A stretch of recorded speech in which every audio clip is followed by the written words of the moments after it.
નમસ્કાર, સમાચાર સાથે હું નિશ્ચિત રાજગુરુ। મહેસાણામાં મુખ્યમંત્રી રૂપાણીનું કોંગ્રેસ પર વિવાદિત નિવેદન। ચૂંટણીમાં કોંગ્રેસ આગળ હશે તો પાકિસ્તાનમાં ફટાકડા ફૂટશે। પરિણામના દિવસે કોંગ્રેસની જીતથી પાકિસ્તાનમાં ફટાકડા ફૂટશે તેવું વિજય રૂપાણીએ જણાવ્યું। કોંગ્રેસ પાર્ટી પાકિસ્તાનની પાર્ટી હોય તેવું લાગે છે।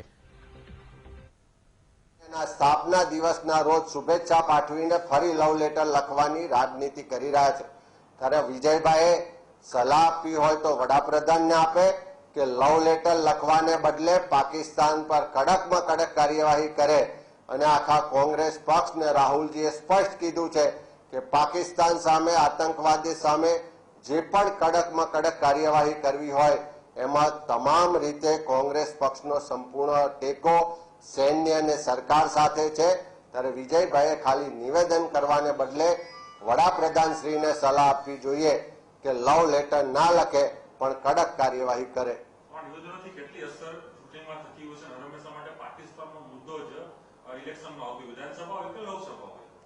જ્યારે જ્યારે ચૂંટણી આવે ત્યારે ધાર્મિક પ્રશ્નોને લઈ, રામ મંદિરને લઈ અને ધર્મના આધારિત રાજનીતિ કરીને ભારતીય જનતા પાર્ટી પ્રજાને છેતરીને મત મેળવીને સત્તા પર બેસે છે। સત્તા પર બેઠા પછી નથી રામ મંદિર યાદ કરતા, નથી 370ની કલમ યાદ આવતી કે નથી પાકિસ્તાનને સબક શીખવાડવાનું યાદ આવતું।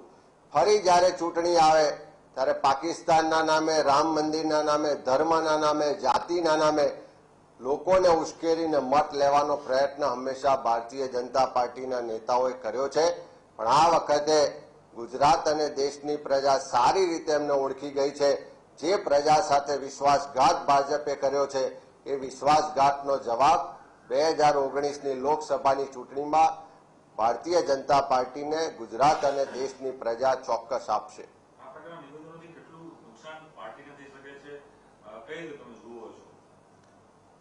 ભાજપ લોકોને ઉશ્કેરીને રાજનીતિ કરવાનો પ્રયત્ન કરે છે। કોંગ્રેસે હંમેશા દેશની એકતા, અખંડિતતા માટે, આતંકવાદ સામેની લડાઈ માટે અને પાકિસ્તાન સામે જે પણ કાર્યવાહી કરવાની થાય એમાં સંપૂર્ણ રીતે સરકાર કે સૈન્યને ટેકો આપ્યો છે।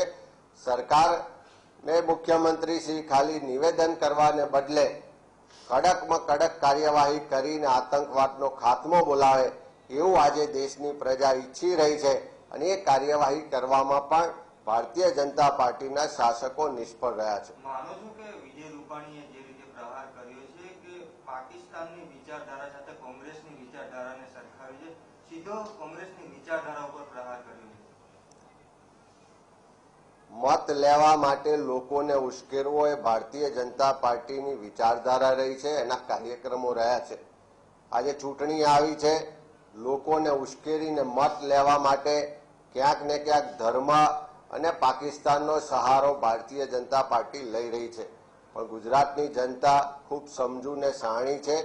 આવા અનેક પ્રયત્નો કરશે, તેમ છતાં આવનારી ચૂંટણીમાં ગુજરાતના યુવાનો રોજગારીનો પ્રશ્ન લઈ, મહિલાઓને સમાજ, મોંઘવારી, ભ્રષ્ટાચાર, ખેડૂતોના દેવા માફીથી લઈ અને ખેડૂતો, વેપારી વર્ગની તકલીફોને લઈ અને મતદાન કરવા જવાનું છે। વિજયભાઈ ગમે તેટલા મુદ્દાઓ પરથી ધ્યાન ભટકાવવાનો પ્રયત્ન કરે પણ પ્રજા પોતાની સુખાકારી માટે, પોતાની સુરક્ષા માટે અને વિકાસના મુદ્દાઓને લઈને મતદાન કરશે।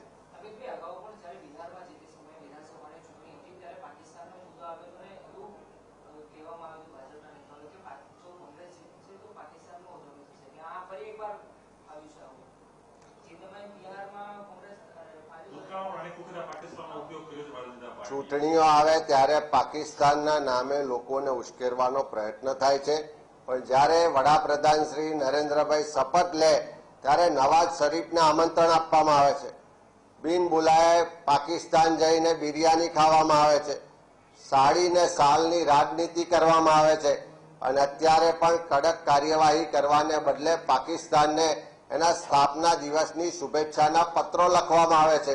એટલે વડાપ્રધાનશ્રીએ લવ લેટરની રાજનીતિ બંધ કરવી જોઈએ અને પાકિસ્તાનના આતંકવાદનો ખાત્મો બોલાવવા માટે નક્કર પગલાં લેવા જોઈએ।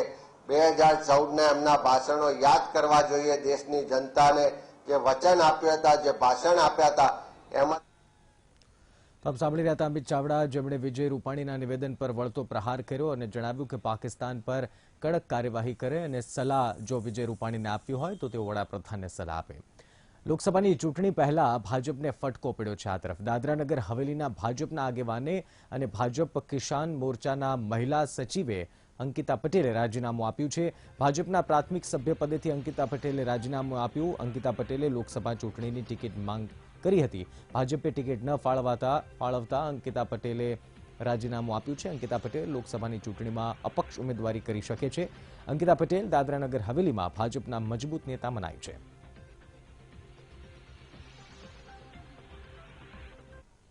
હવેલીમાં એક જ વિચાર છે કે એક નવું પરિવર્તન આપણા પ્રદેશમાં આવવા જોઈએ, એક એવું નેતૃત્વ આપણા પ્રદેશમાં આવવા જોઈએ, એક એજ્યુકેટેડ વિઝન આપણા પ્રદેશમાં રહેવા જોઈએ કે જેથી કરીને આજે કેટલીક એવી સમસ્યાઓ છે કે જેને દાદરાનગર હવેલીનું જે આવનારું જે ભવિષ્ય છે એ ક્યાંક ને ક્યાંક આજે અંધકારમાં જતું દેખાઈ રહ્યું છે।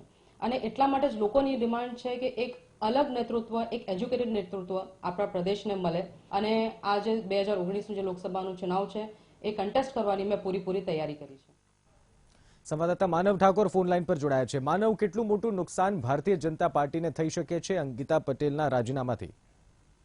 જી નિશ્ચિત, અંકિતા પટેલ એ આદિવાસી મહિલા મોરચાનું એક મોટું નામ છે અને જે રીતે તેમણે કિસાન મોરચામાંથી રાજીનામું આજે આપી દીધું છે, કારણ કે એમને છેલ્લા 6 મહિનાથી આ ચૂંટણી લડવા માટેની તૈયારી કરી હતી અને અનેક પ્રકારના આદિવાસી વિસ્તારોનો એમને પ્રવાસ કર્યો હતો અને અનેક સરપંચો સાથે હોવાના તેઓએ દાવા પણ કર્યા છે અને જે રીતે ટિકિટની માંગણી તેઓએ કરેલી, તેઓને આશા હતી કે આ વખતે ત્રીજી વાર જે અહીંના સાંસદ નટુ પટેલ રિપીટ નહીં થાય અને તેમને ટિકિટ મળશે તે પ્રકારની એક આશાવાદ હતો, પરંતુ એ આશાવાદ અત્યારે સફળ થયો નથી અને નટુભાઈ જે સાંસદ છે તેઓને ત્રીજી વાર ટિકિટ પાર્ટી આપી છે, જેથી તેઓ હવે અત્યારે અપક્ષ અથવા તો કોંગ્રેસમાંથી ચૂંટણી લડે તેવા સંજોગો ઉભા થયા છે। જો કે અત્યારે હાલ તેઓએ અંકિતાબેન સાથે ટેલિફોનિક વાતમાં સ્પષ્ટ જણાવ્યું છે કે હજી તેઓ એક દિવસનો સમય લેશે અને આવતા 2 દિવસમાં તેઓ નક્કી કરશે કે કઈ પાર્ટી સાથે અથવા તો અપક્ષ તેઓ ચૂંટણી લડી શકે છે। જી ધન્યવાદ માનવ જાણકારી માટે।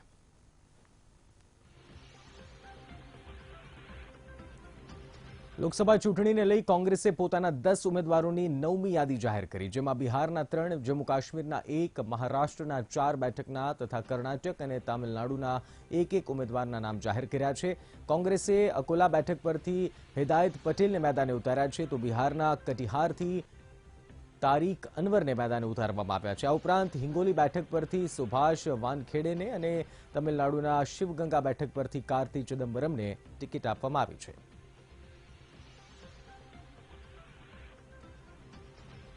તો કોંગ્રેસ નેતા અહેમદ પટેલે ટ્વીટ કરીને ભાજપ પર આકરા પ્રહાર કર્યા। અહેમદ પટેલે પોતાના ટ્વીટમાં પાટણ અને ગુરુગ્રામની હિંસાનો ઉલ્લેખ કર્યો અને લખ્યું કે ગુજરાતથી લઈ ગુરુગ્રામ સુધી ધૃણા અને હિંસા ફેલાવવામાં આવી રહી છે। સમગ્ર દેશને ધૃણા અને હિંસાના દુષ્ચક્રમાંથી પૂરવાયા છે। મતદાન કરતા સમયે યાદ રાખી ભાજપની વિભાજનની આ ગાંઠ ઉકેલજો।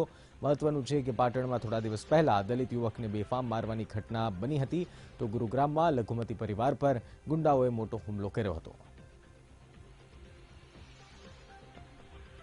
ગાંધીનગરથી બેઠક પરથી ઉમેદવારની કોંગ્રેસની ફેરવિચારણા અંગે કોંગ્રેસના નેતા CJ ચાવડાએ સ્પષ્ટતા કરી। ચાવડાએ જણાવ્યું કે ગાંધીનગર બેઠક પરથી તેઓ જ ઉમેદવારી કરશે। CJ ચાવડાએ ગાંધીનગરથી અમિત શાહ સામે લડવાની તૈયારી દર્શાવતા જણાવ્યું કે ગાંધીનગર બેઠક પરથી જીત મેળવવા માટે તૈયારી પૂર્ણ કરી છે। બેઠકમાં સામેલ 7 વિધાનસભા પૈકી 3માં કામગીરી પૂર્ણ કરી છે। મહત્વનું છે કે અગાઉ ભાજપે અમિત શાહને મેદાને ઉતારતા તેની સામે પાટીદારને મેદાને ઉતારવાની ચર્ચા ચાલી રહી હતી। જો કે CJ ચાવડાએ આ વાતને રદિયો આપ્યો છે।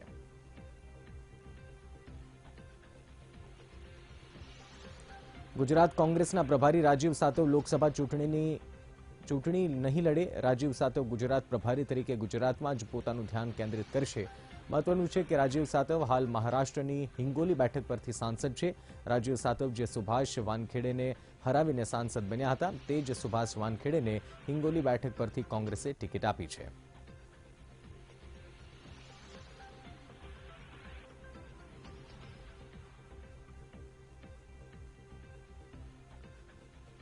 આ તરફ સુરેન્દ્રનગરથી દેવજી ફતેપરાની ટિકિટ કપાતા તેઓએ ભાજપ પર આરોપો લગાવ્યા અને મહેન્દ્ર મુંજપરાએ પૈસા આપી ટિકિટ લીધી હોવાનું કહ્યું, જેને લઈ ભાજપ ઉમેદવાર મહેન્દ્ર મુંજપરાએ પ્રતિક્રિયા આપતા કહ્યું કે દેવજીભાઈ મારા વડીલ છે અને હું તેમના નાના ભાઈ જેવો છું। મારી પાસે ટિકિટ ખરીદવાના મારી પાસે પૈસા જ નથી. હું સ્થાનિક ઉમેદવાર હોવાથી મને ટિકિટ આપવામાં આવી છે.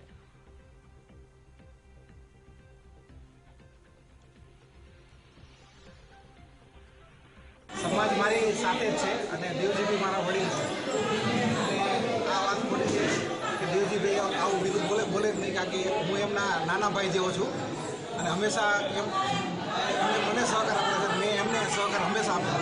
ખાસ કરીને સુરેન્દ્રનગર જિલ્લો છે જે સબળ શિક્ષિત નેતૃત્વ માગતો હતો, જે ઘણા વર્ષોથી જેની માંગ હતી.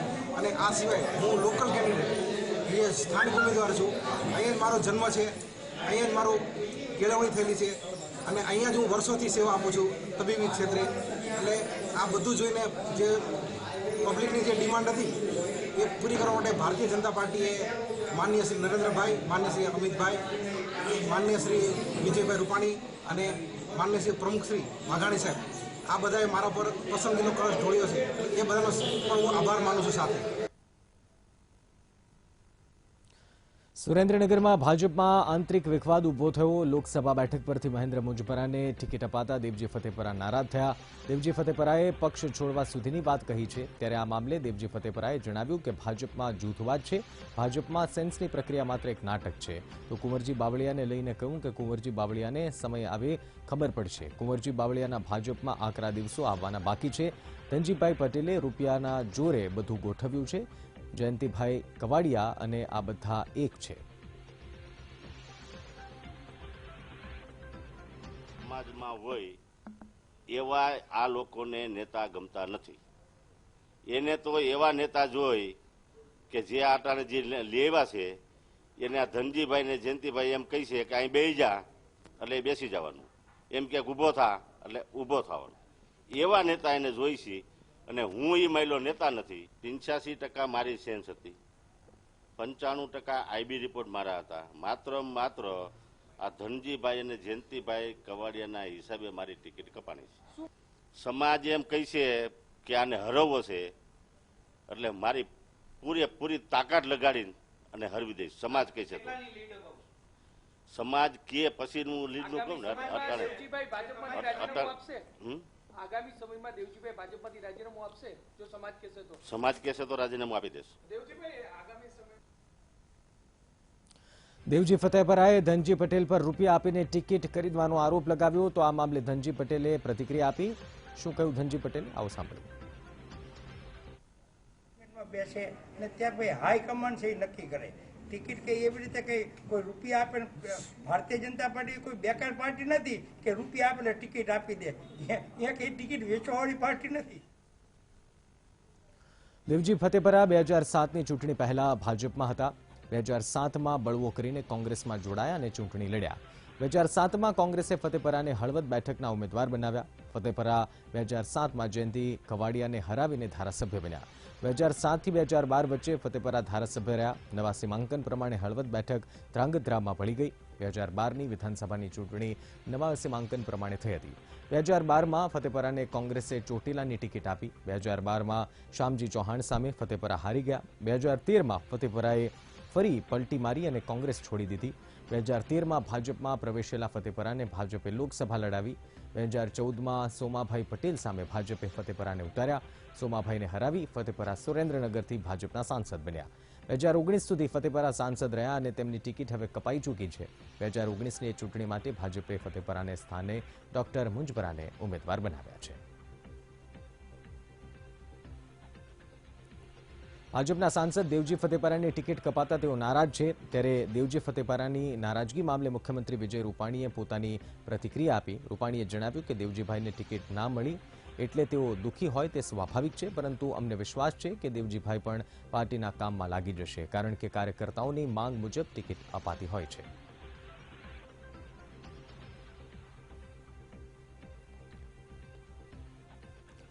ગાંધીનગર જિલ્લા ભાજપના ઉપપ્રમુખ કેસ કર્યો છે. પ્રભાતસિંહ ઠાકોર ફતેપરાના મિત્ર હતા અને જિલ્લા ભાજપ ઉપપ્રમુખ પણ હતા. કોંગ્રેસના ધારાસભ્ય હતા. ત્યારથી પ્રભાતસિંહને ફતેપરા સાથે મૈત્રી હતી. ફતેપરા 2013માં ભાજપમાં જોડાયા તો પ્રભાતસિંહને મૈત્રી વધારે પાક્કી થઈ ગઈ.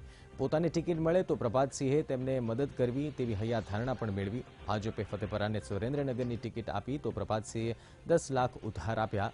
જેમ જેમ ચૂંટણી નજીક આવતી ગઈ એમ ફતેપરાએ નાણાં ઉપાડવાનું ચાલુ કર્યું. આમ ધીમે ધીમે પ્રભાતસિંહે ફતેપરાને 1.48 કરોડ રૂપિયા આપ્યા. પોતાનો પ્લોટ વેચીને પણ પ્રભાતસિંહે ફતેપરાને રૂપિયા આપ્યા. 40 લાખ રૂપિયાનું પ્રભાતસિંહે ફતેપરાના પિતાજીના ખાતામાં આરટીજીએસ કર્યા. ચૂંટણી પૂર્ણ થયે 3 મહિનામાં નાણાં પરત કરવાનો ફતેપરાએ વાયદો કર્યો હતો. ફતેપરા સાંસદ થઈ ગયા અને 3 મહિના પણ વીતી ગયા પણ નાણાં પરત ન કર્યા. પ્રભાતસિંહે નાણાંની ઉઘરાણી કરી મૈત્રીમાં ફતેપરાના વાયદાઓ સહન કર્યા. ફતેપરાએ નાણાં બદલામાં પ્રભાતસિંહને જમીન આપવાનો સોદો કર્યો.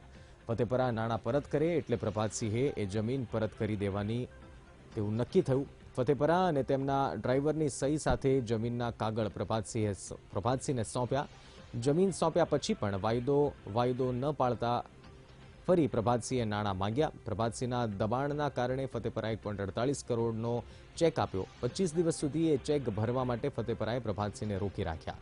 એક દિવસ પ્રભાતસિંહે દબાણ કરતા ફતેપરાએ ચેક ભરી દેવા હામી ભરી.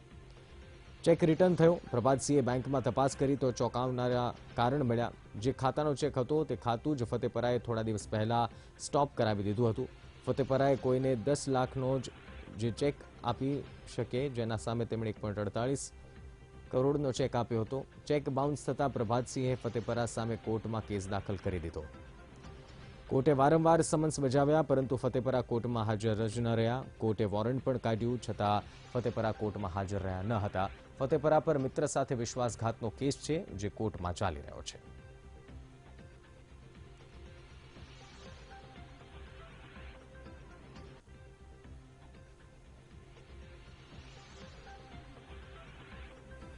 સુરેન્દ્રનગરમાં ફતેપરાની ટિકિટ કટ થતા હૈયાવરાળ નીકળી રહી છે. સુરેન્દ્રનગર પછાત વિસ્તાર છે જ્યાં વરસાદ પણ ઓછો પડે છે.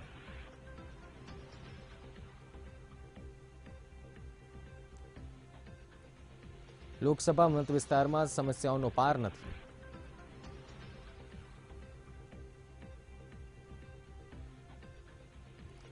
સમાચારોમાં સમય એક welcome back. Banaskantha Lok Sabha ticket માટે કોંગ્રેસના નેતાઓના દિલ્હીમાં ધામા છે. બનાસકાંઠા કોંગ્રેસના આગેવાનો દિલ્હી પહોંચી અને ટિકિટની માંગ કરી છે. ગોવા રબારી, જોઈતા પટેલ, દિનેશ ગઢવીએ ટિકિટની માંગ કરી છે તો કોંગ્રેસના આગેવાન વિપુલ શાહના ટિકિટ મેળવવા માટેના પ્રયાસો ચાલુ છે. વિપુલ શાહે હાઈકમાન્ડ સમક્ષ ટિકિટની માંગ કરી છે અને નાના સમાજને કોંગ્રેસમાં પ્રતિનિધિત્વ મળે તેવી માંગ કરી છે. ત્યારે વિપુલ શાહના નામ પર પણ હાલ દિલ્હી હાઈકમાન્ડમાં ચર્ચા ચાલી રહી છે.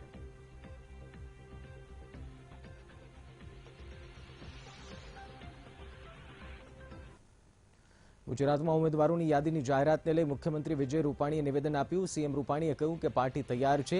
16 ઉમેદવારોના નામની જાહેરાત કરી દેવાઈ છે. પાર્ટી નરેન્દ્ર મોદીના નેતૃત્વમાં ફરીથી 26 બેઠકો પર જીત મેળવશે. તેમણે વધુમાં કહ્યું કે ભાજપ કોંગ્રેસ કરતા આ વખતે પણ આગળ છે. ભારતીય જનતા પાર્ટીએ 16 ઉમેદવારો ઘોષિત કરી દીધા છે. 10ની ચર્ચાઓ ચાલી રહી છે. મેં અગાઉ પણ કીધું છે કે ભારતીય જનતા પાર્ટી આ ચૂંટણીના પ્રચારમાં કોંગ્રેસથી અમે ખૂબ આગળ છીએ. દરેક ક્ષેત્રમાં આગળ છીએ. ચૂંટણી પતશે ત્યાં સુધીમાં ખૂબ અમે આગળ હશું. 26 બેઠક ભારતીય જનતા પાર્ટી જીતશે. તો ભાજપના બાકીના 10 ઉમેદવારને લઈ અનેક તર્ક વિતર્ક છે. ત્યારે સુરત બેઠક પરથી ભાજપ પાટીદાર ઉમેદવારને ટિકિટ આપી શકે છે. સુરતના સામાજિક અગ્રણી મહેશ સવાણીનું નામ ચર્ચામાં છે. ભાજપ સુરતથી મહેશ સવાણીને ટિકિટ આપે તેવી પ્રબળ શક્યતા છે. બીજી બાજુ મહેશ સવાણીએ પણ ચૂંટણી લડવાની તૈયારી દર્શાવી છે.